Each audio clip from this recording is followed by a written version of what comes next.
Today we're going to be talking about global injustice. Evil obviously exists in the world. It's unfortunate, but it's the sad truth. The strong and powerful prey on the weak, and usually innocent people are left in the crossfire. Would you like me to start? Yes. أعوذ بالله من الشيطان الرجيم بسم الله الرحمن الرحيم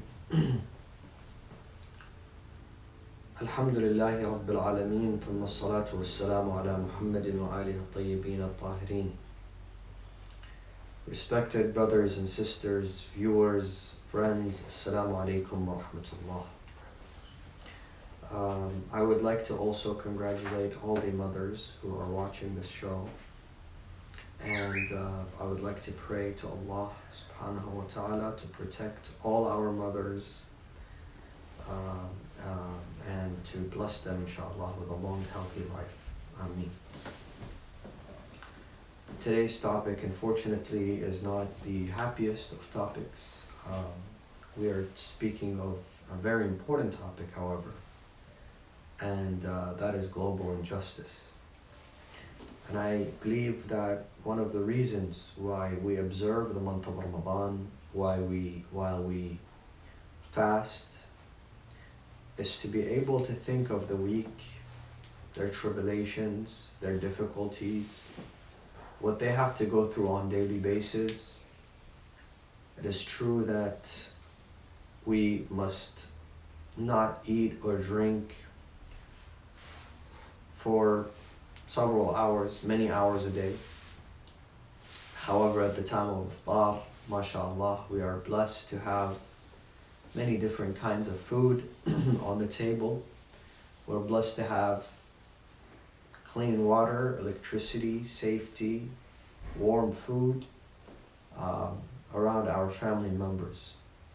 However, this is meant to remind us of those who do not have any food to eat or any water to drink, or they do not have the ability to sit next to their family members and enjoy some family time. Therefore, I feel in the midst of the month of Ramadan, this is the most important topic that needs to be addressed. This is the most important topic that needs to be talked about. And we need to create a lot of awareness when it comes to this specific issue. Therefore, everybody should feel responsible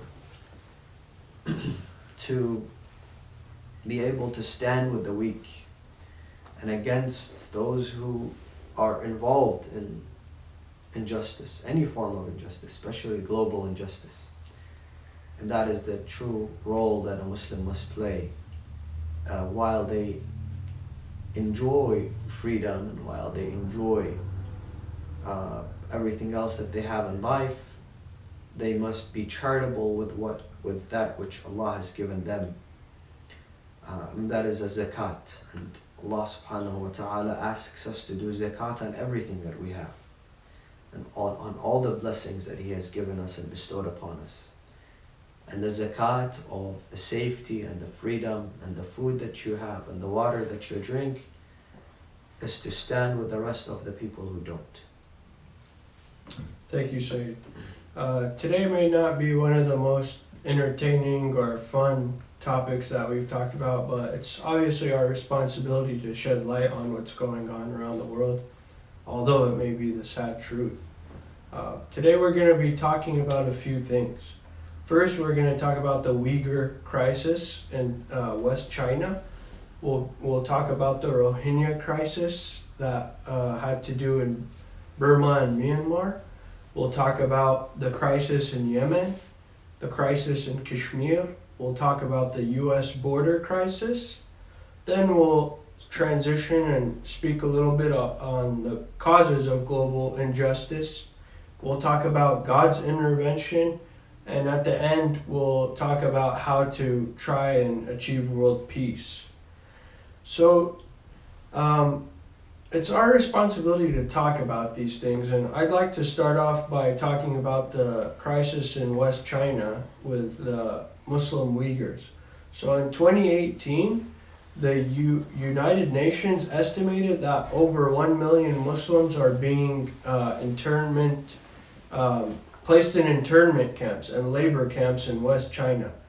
So basically the Chinese Communist Party rounded up all these Muslims, put them in these prison camps, and they're labeling them as re-education camps, but there's been many reports of the inhumane brutality going on within those camps. So let's talk a little bit about that. Definitely. When you talk about global injustice and an injustice that has been forgotten for the most part, however, it's very sad and in fact very depressing to hear of and to know that such things are still going on around the world, is what's going on in China. Like you said, those innocent Muslims. By the way, when I say innocent Muslims, there could be people that will say, well, no, they were accused of certain things, some terrorist activities. For example, in a railway station, many people were killed by certain people who claim to be Muslim. Obviously, we're not saying that every single person every single person in that community is somebody who is doing everything the right way. Right.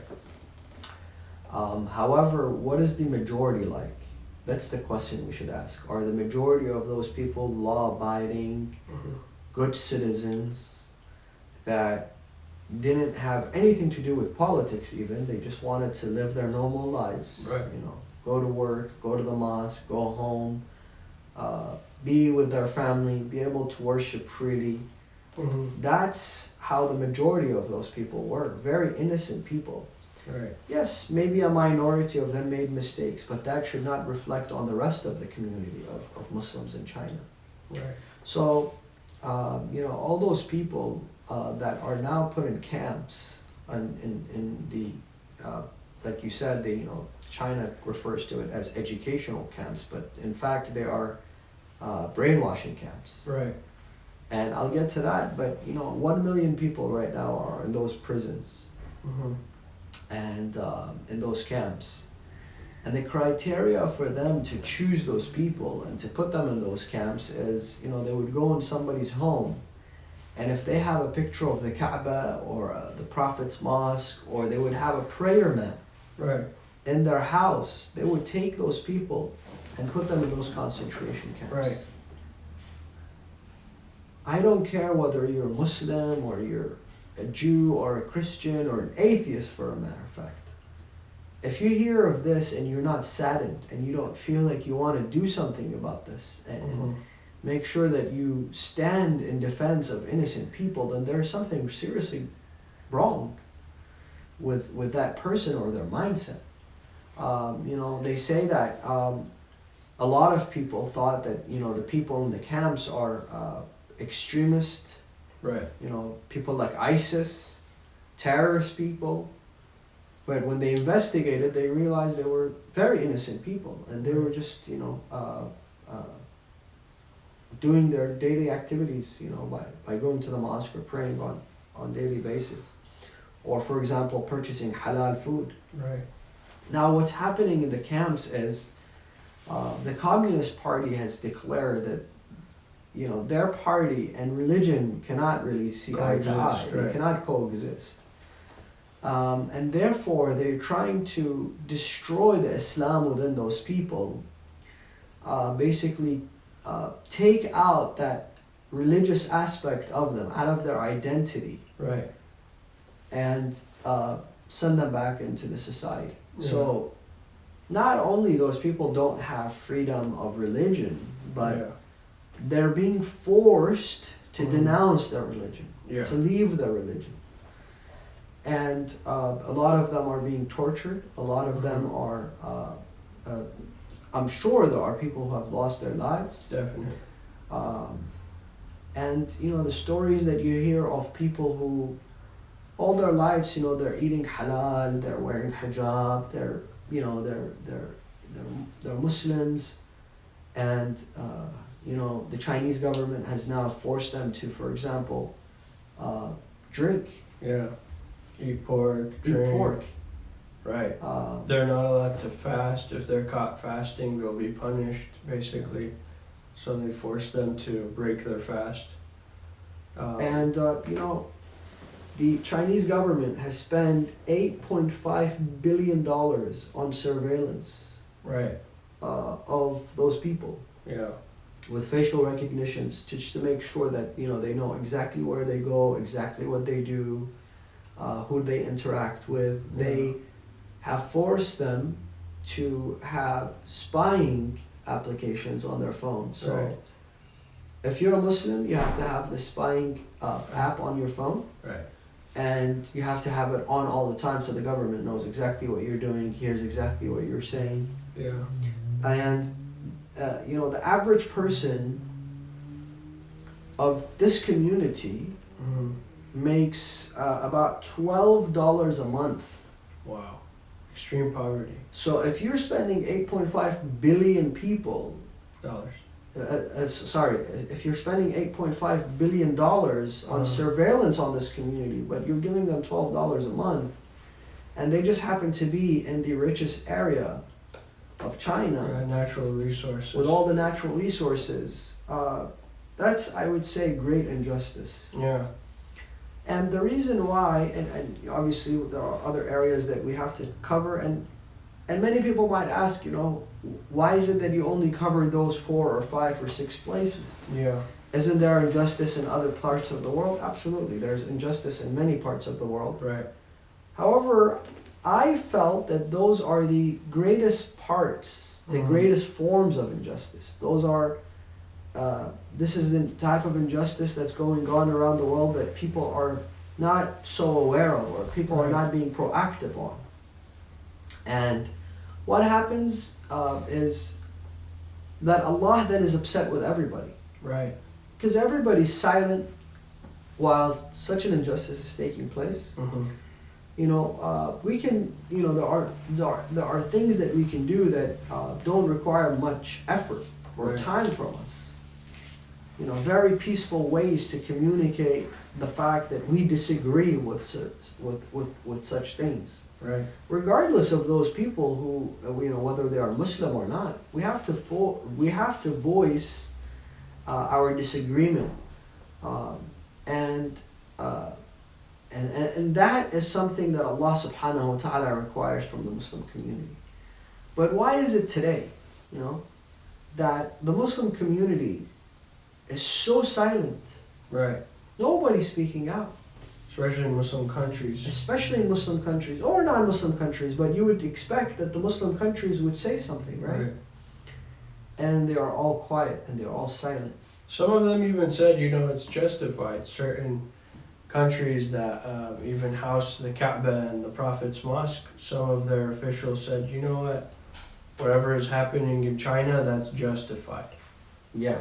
That's heartbreaking. Yeah, and I saw some documents on WikiLeaks that speak of how China is now buying out those people. Mm-hmm. It's buying their silence, basically. Right.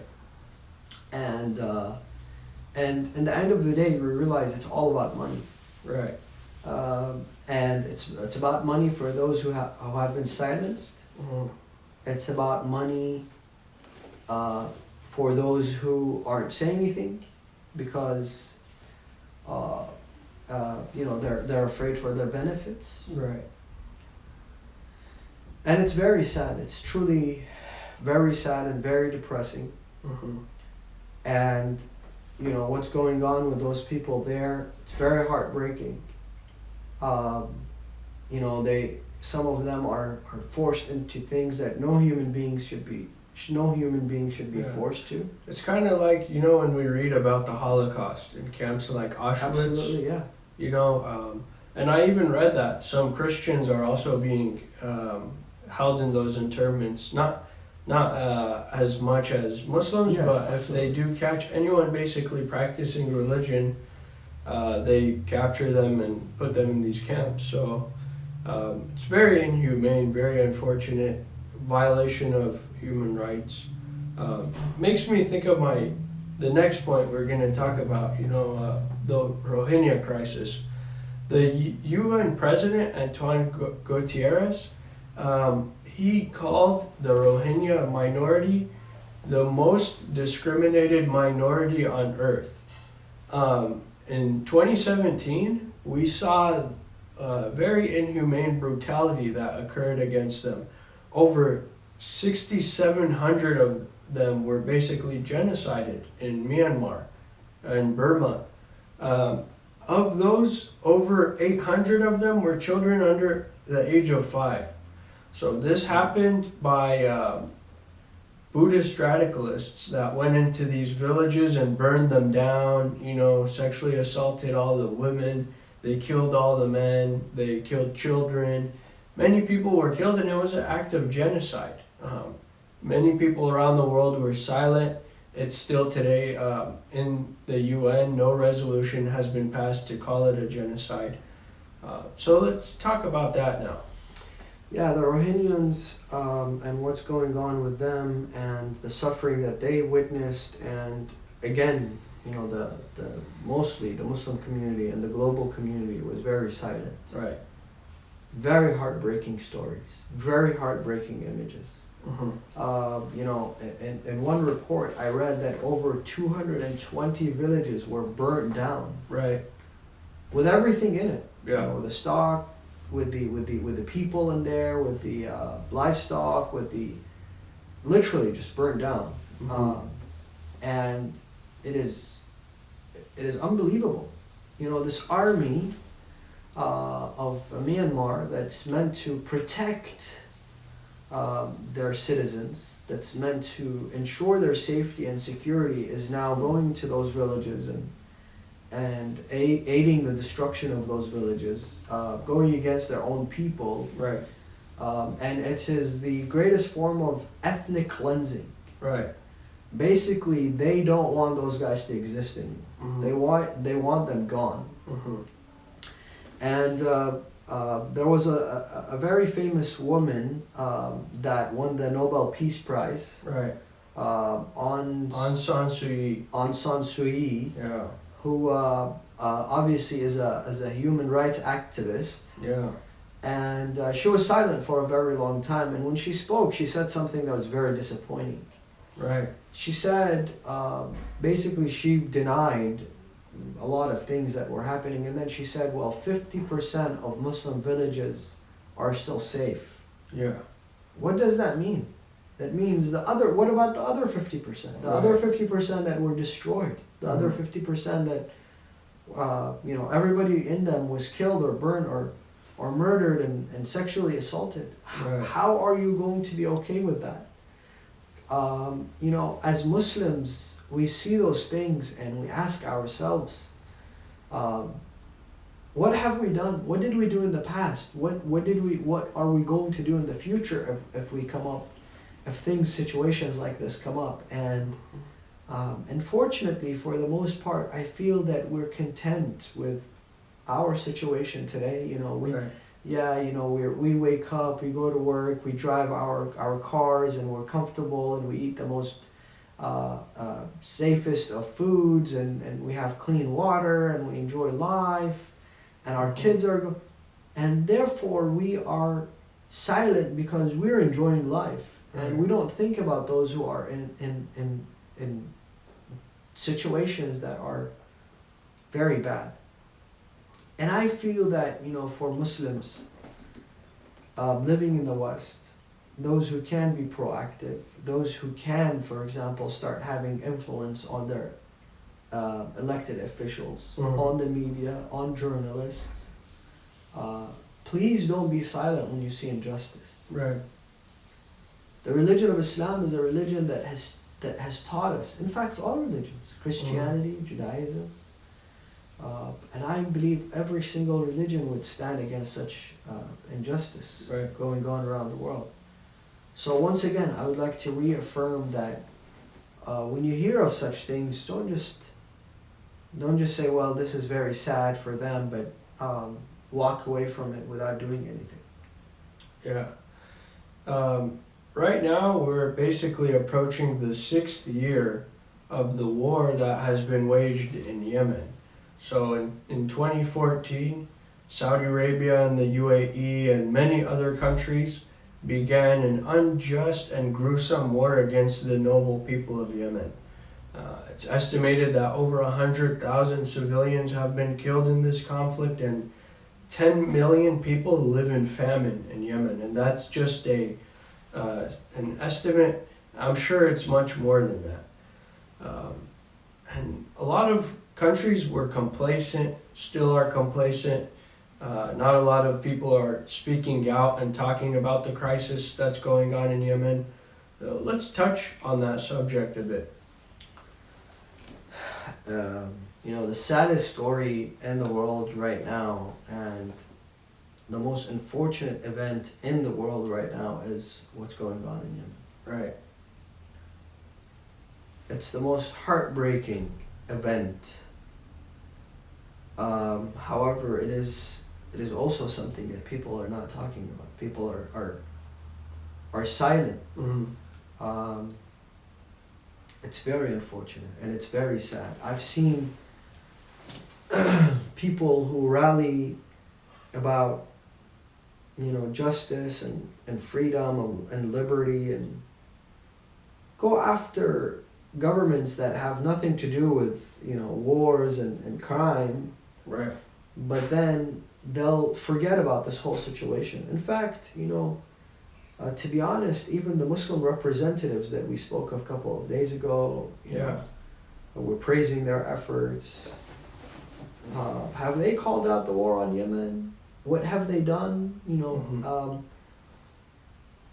The other representatives that always speak of injustice, whether they are faithful Christians, are they speaking of the injustice that's going on in Yemen, or to say the least, they're just silent?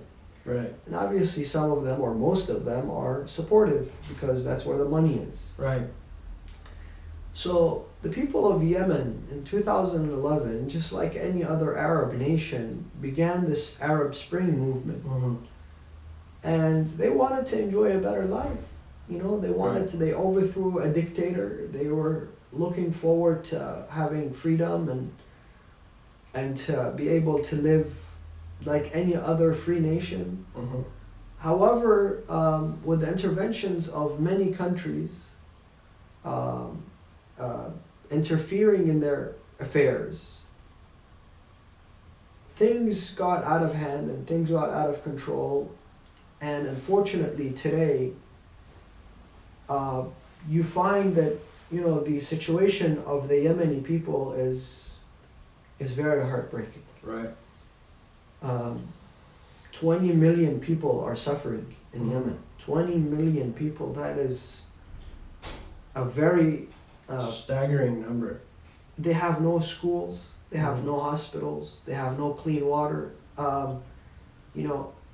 Every report shows kids and animals and livestock drinking from the same water. Right. Dogs and mules and donkeys and cats and kids are all drinking from the same pond. Mm-hmm. And if there is no rain, then there is no water. And those kids are getting sick and they're getting ill and they're dying. Right. And nobody cares for them. Poverty, malnutrition, famine, illness, disease. And like I said, nobody's really doing anything about that. Right. And nobody even cares to give them importance. And you see people, I see people on social media. I don't know if this is intentional, they are aware of it, or maybe they're not, but Mm-hmm. they'll have pictures of the most insignificant things Mm-hmm. on their profiles, in their posts, and you don't see anything about Yemen or the people of Yemen or the kids and the children in Yemen and the fact that they have no schools and they have no hospitals. And Right. they're literally suffering from every way possible. how is it that we've ignored them? How is it that we've forgotten about them? How is it that we're indifferent towards them? Yes, I personally can't get up and go to Yemen. It's not possible. But at least I can do something, you know. I can make sure I'm reminding others, you know, you have 100 followers, 500 followers, 1,000 followers. At least remind them once a month of those things that are going on around the world so that people are also aware and they're doing something about this. Yeah. You know, there's no way to justify what's going on in Yemen. It's a gruesome war. The best thing that would occur is if both sides were able to reach an agreement, you know, if the state needs to separate, maybe whatever is required for them to reach peace. But the biggest fact is that all foreign countries need to quit intervening within that country. Yes, absolutely. You know, when the war began, it was an American-backed war, Right. and for the most part, Not just America, but U.S., Canada, UK. yeah, obviously, Yeah. absolutely. But you know, it was mostly a U.S.-backed war, Right.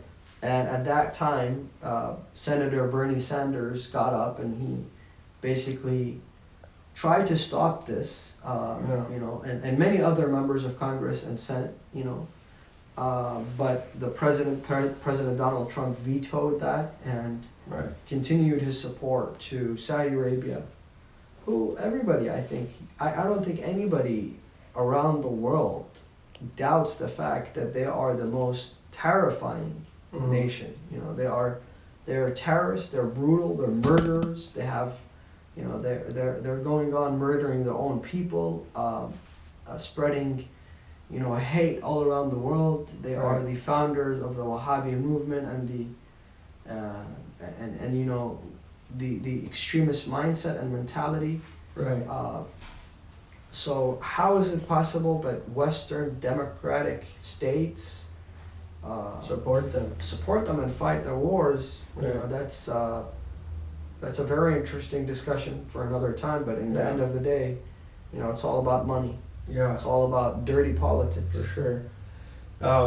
That's something that unfortunately we've seen for centuries, and if we don't act, it'll happen. It'll keep occurring. The crisis in Kashmir I heard about very recently, but when I learned about it, I saw that it's actually been going on for many, many years, and I haven't really known about it much. I just recently heard about it when India and Pakistan were, you know, at a stance. They were almost going to go to war, you know. Mm-hmm. There were fighter jets that were shot down by Pakistan, and India was conducting airstrikes within Pakistan. But I know that the people that are in the crosshairs are the civilians, the innocent people that live in Kashmir. They're getting hit the hardest. So let's talk a little bit about the crisis in Kashmir too. Yeah, you know, the crisis in Kashmir has been going on for a very long time. Yeah. Very long time. And, you know, obviously, the people of Kashmir are the ones that are paying for it. Right. They're paying a price that they should not have to pay. Why? Because they're stuck between India and Pakistan. Mm. And India and Pakistan have been fighting over this territory for a very long time. Right. India claims this belongs to us. Pakistan says no, it belongs to us. And there's wars going on between those two nuclear powers. Right. And who's paying the price? The people of Kashmir. Mm-hmm. Again, very innocent people. Yes, amongst innocent people, for example, this young man who detonated a bomb, I don't know exactly the date, but and killed Indians, Indian soldiers. Right. That was a terrorist, you know, an act of terrorism. Right. He was from Kashmir. However, it does not mean that all Kashmiri people are terrorists, and they agree with this. But that same kid, I read in articles that he was humiliated by Indians. He was even shot in the leg once in a demonstration. The first time they caught him in a demonstration, they basically put his face on the ground and they were rubbing it on the ground with their feet, with their boots. The Indian soldiers. So there was a lot of aggression that was built inside this young man, and obviously he took away his life by detonating a bomb, which is very unfortunate. But it is an alarming event for Pakistan and India to be able to work together, to understand each other, to be able to create peace, so that such events don't occur, and innocent people don't die. You know, even the soldiers that were killed, obviously those people are innocent people. You know, they're just doing their duty, and they're serving the Indian government. Anyhow, I mean, the politics between India and Pakistan is not something I want to get into, but what I want to say is those people, the people of Kashmir, are stuck between this fight. Yeah. And a lot of their youth, you know, they have dreams. You know, they have ambitions. They want a good future. They want a good future for themselves, and they're not being able to. They're not being able to live freely, and they're always scared. They're always afraid. To be caught in the midst of this fire, and it's not fair to them. It's not fair for, you know, all those people to be killed, for all those people to die, for all those people to live in fear because, you know, two governments are not getting along. Yeah. And for the most part, the people of Kashmir are very good people, law-abiding people. Yeah. They get along too, you know, on either side of the. Absolutely. Yeah. This our next subject is something closer to home, you know, something that's going on within our country. We're going to talk about the U.S. Border crisis. So basically, what's been going on for years, not just right now, is people at the Mexican border have been illegally crossing into the United States. You know, undocumented immigrants cross into the United States illegally. They get imprisoned, they get deported. But after the current administration, there was a lot of more inhumane practices going on, you know, like caging people, putting children in cages, separating families at the border, you know, imprisoning people without a trial. So obviously there has to be a rule of law, you know, if you do something illegal, then maybe you go to prison. But there is still humane ways to treat prisoners and, you know, a due process to try people and indict them and send them to prison. So let's talk a little bit about the U.S. border crisis. Yeah, I mean, obviously that's something that's happening here and now. You know, the crisis is not just the U.S. border crisis. You know, it's in forms of caging people or separating them from their families. I think that world leaders have all spoken against, for example, the wall, against this situation that has angered a lot of the American people as well. You know, Americans do not agree with this. American people are loving, peaceful people. They're charitable people. Right. And they're, you know, they don't agree with this. However, you know, the administration has made a decision. And I want to say that, you know, we shouldn't just look at things from one perspective and just say, you know, let's just leave our borders open, let anybody get in and out. That's obviously not something that anybody would want. No Americans would agree to that. But when it comes to the undocumented community of people who live in America, you know, a lot of them have children who were born in America. Right. And, you know, at the end of the day, separating families like that is heartbreaking. You know? Right. Separating a U.S. citizen child that was born in America from their parents, putting them in cages in prisons, is not what America is all about. you know. And a lot of those other guys that are getting to Mexico illegally and then trying to cross the border from Mexico into the United States from Central America, South America. I mean, look at what's going on in their countries. They have Right. miserable countries. They're running away because they're afraid for their lives. It's not that they're showing up here and putting their lives at risk to get to the United States Right. because they just feel like they want to go to Disneyland or Hollywood Boulevard. No, that's Right. not the case. They are afraid for their lives. They come from very troublesome situations in their countries, and obviously, the whole situation with refugees, they should be given a chance Right. to be able to live freely with dignity, and if the United States can welcome them and can embrace them, and then that is an act of charity. That's something that is beautiful. Yeah. So talking about all this injustice that happens around the world, I've heard this question being raised a lot of times. So people say, why does Allah allow for these things to happen? How come, where is Allah's intervention in global injustice, basically? Yeah, this is a question that has been asked since the inception of religion, I would say, from the time of Adam until now. Right. It's a question that people ask while there's global pandemics going on, while there's wars, while there's famine, while there's illnesses. People ask, a child can ask, why is it that my father is the one who's ill? Mm-hmm. Where's God? Right.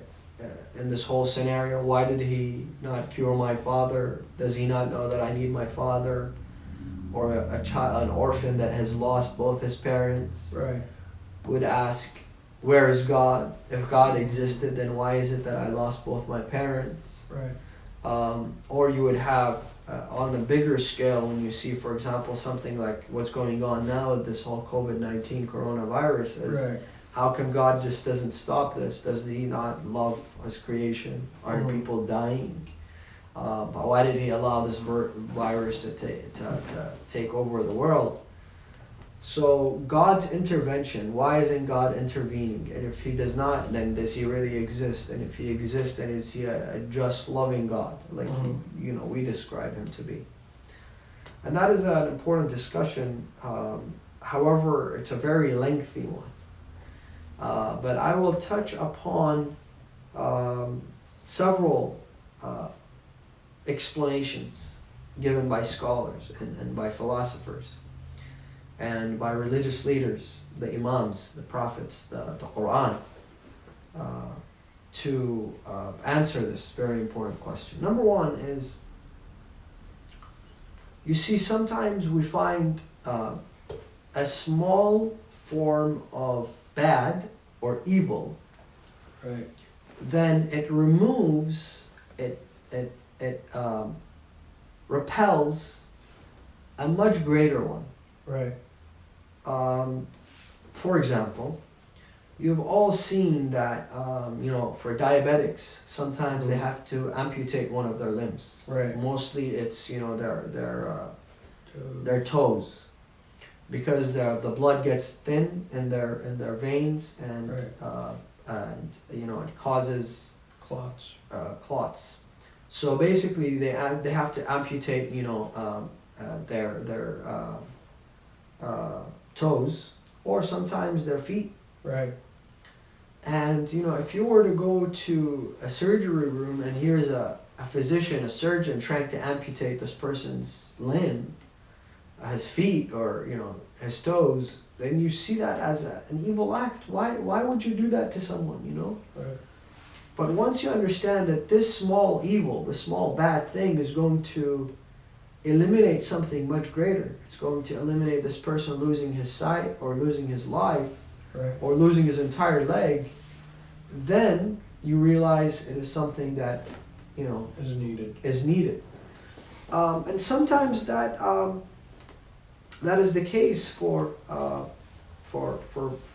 for many of the things that we see around the world where we feel God does not intervene. If you send your kids to a private school, for example, and you spend about $5,000 to $10,000 a year on your kids, some private schools $30,000 to $40,000 a year. Right. That is not something people like. People don't just want to go out there and spend $10,000 on their kids' education. That is something not desirable. Right. However, it eliminates something much worse, and that is for a kid to grow up without education, without discipline, then not having a future. And I remember I shared the story a couple of days ago. I'll share it again for the guy that wanted to put his son into the school in the village. So he went to the village scholar and he said to him, "I want you to teach my son." He said it cost you 30 dinars. Right. And this guy, he told him, with 30 dinars, I can buy a mule.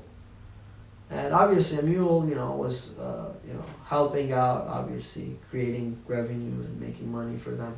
Right. So the teacher said you have two options. You can either educate your son or you will have 3 mules. The one that you have now, the one that you will buy, and your son. Right.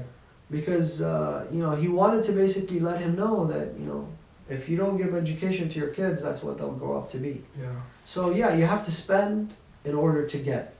And that is something that, applies to a lot of things that we see. Now, there was a child, his name was Ilam, the refugee who drowned in the water, the 3-year-old that, his father was carrying him and he was drowned and he died.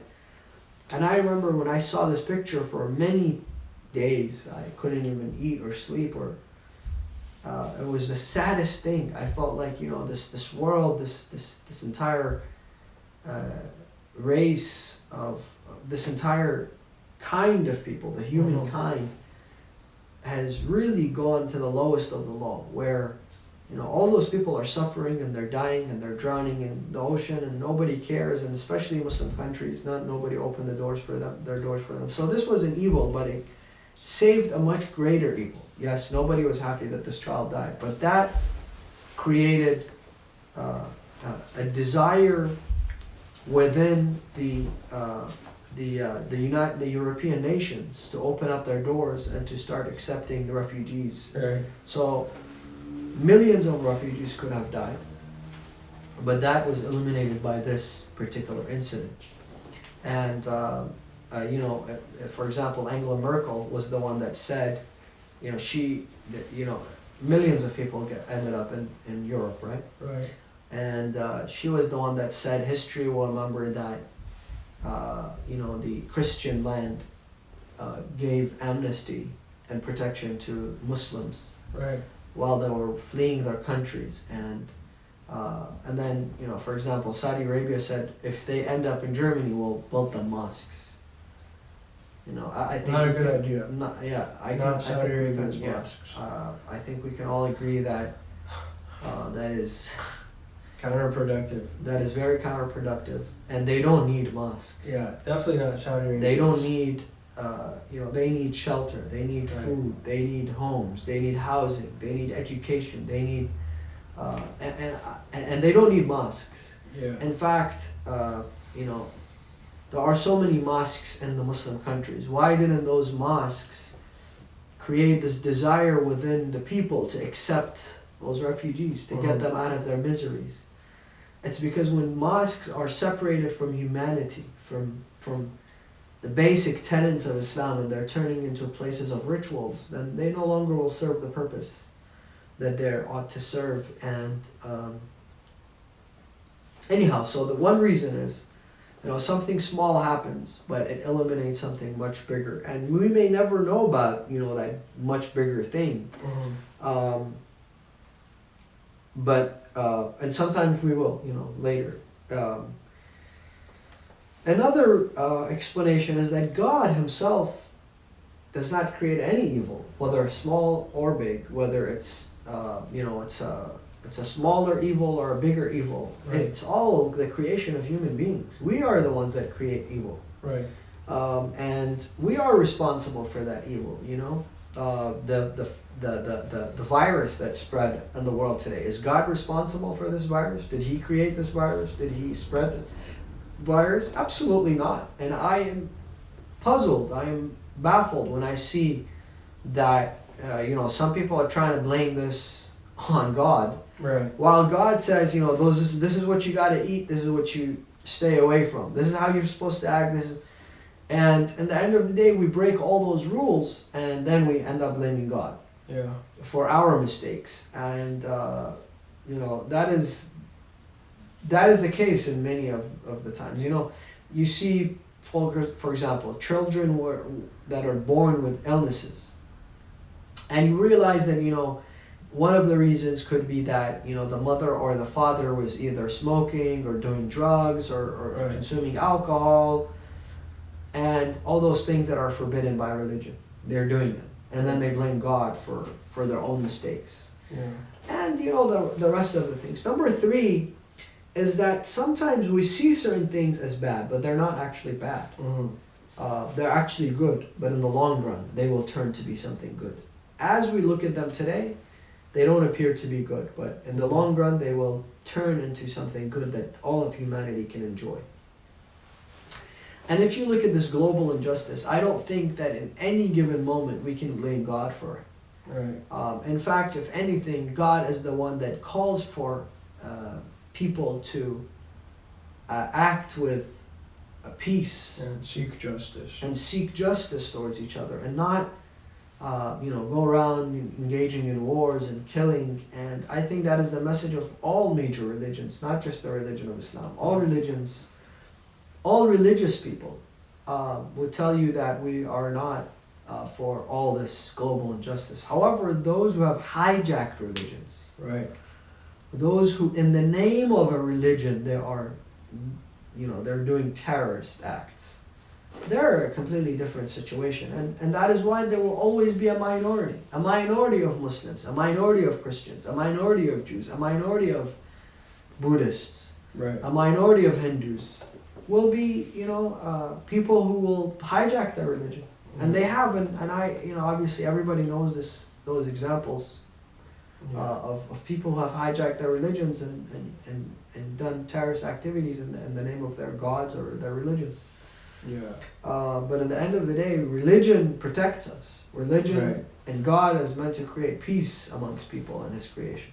Yeah, thinking of religious figures that basically tried to achieve peace, especially recently, I know Ayatollah Sayyid Sistani, one of the grand jurists in the Shia faith, he, during the invasion of ISIS in Iraq, I remember he gave a grand fatwa or an edict that all able men should go and defend themselves against ISIS and eradicate ISIS, to try and basically achieve peace. What other examples of religious figures can you think of that were basically catalysts towards achieving world peace? Well, I think it's this topic is the topic of achieving global peace is very important. Right. However, it's a very broad topic, right? Right. You can achieve global peace in many ways. However, I think one of the most effective ways, one of the most a way that is achievable and it is convenient Mm-hmm. and it plays a role in the lives of all religious people is the religious involvement in achieving global peace. And Right. you see that happening when world religions and world leaders come together and understanding to create peace amongst themselves. Religion could either be the cause for destruction and hate and violence and war, Mm-hmm. or it could be the cause to peace. Right. Like you said, say the Sistani in Iraq, according to all sides, whether they're the Shia, the Shia Muslims or non-Muslims or Western analysts, he was he played a very important role to save many lives Mhm. in Iraq, because he was able to tell the Iraqi people that religion and religious figures and the Holy Quran is meant to create safety, brotherhood, peace amongst the Iraqi people. Similarly, we see Pope Francis. Mhm. He's done a marvelous job. He's done an amazing job in creating world peace. Right. People like Mother Teresa Mhm. and other religious leaders that have, done their part in interfaith dialogue and creating peace globally. And that is why I believe in interfaith dialogue. I think that every center, every community, every mosque, every religious group should most definitely be involved in interfaith dialogue. And that is something that the Quran calls for, and I think it plays a role, even if it's in a small city, Mhm. and then it grows to be a larger, to a larger part of your city, and then your state and your country, and then globally. That's how we'll be able to achieve peace. I think religion can play a very important role in that. Inshallah.